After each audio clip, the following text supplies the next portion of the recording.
Bagno Tamerici con Laghi Elisabetta, perché è una giornata particolare. Sappiamo che il Tamerici Dog è uno dei pochi bagni in Europa e in Italia in particolare dedicati ai cani, e adesso ci spiega Elisabetta perché siamo qua.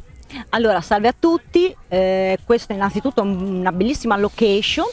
Innanzitutto devo dire veramente dove in primis c'è il benessere dei cani, e questo insomma tendo ovviamente a precisarlo. Allora, noi siamo qua come associazione no profit Alma Libre Rescue, che ha sede a Lugo di Romagna, per un aperitivo pro rifugio spagnolo, dove comunque noi curiamo le ferite del cuore e dell'anima di questi galgos, e non solo, perché altre razze vengono maltrattate in Spagna, per poi porli in adozione a famiglie italiane.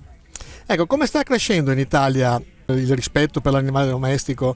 Allora, negli ultimi anni sì, devo denotare insomma questo miglioramento nei confronti del benessere dei nostri amici a quattro zampe, quindi proprio anche come animale proprio di famiglia, non più di compagnia, quindi proprio come un componente proprio della famiglia. Ecco, questo sì, molto bene, perché siamo più che felici di questo. Ecco, c'è ancora tanta strada da fare secondo lei, o siamo già a un buon punto?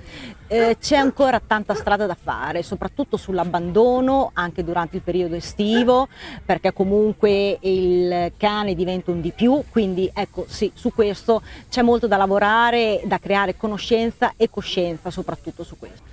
E quindi il vostro scopo ultimo è di far adottare questi cani che appunto avete detto che servono purtroppo per le gare, vengono maltrattati eccetera, quindi... Sì, assolutamente. Allora il nostro scopo ultimo è quello di trovare casa a queste anime maltrattate in Spagna, soprattutto nel sud della Spagna, in Andalusia, dove comunque si stima che ogni anno vengono abbandonati 200.000 galgos e altri cani di razza usati per la caccia, di cui anche l'80% di cuccioli vengono soppressi, che ovviamente non mi dilungo e non è proprio il caso di dire in che maniera. Ecco, quindi noi combattiamo questo maltrattamento in loco, in primis con i volontari spagnoli. In Italia come siamo messi?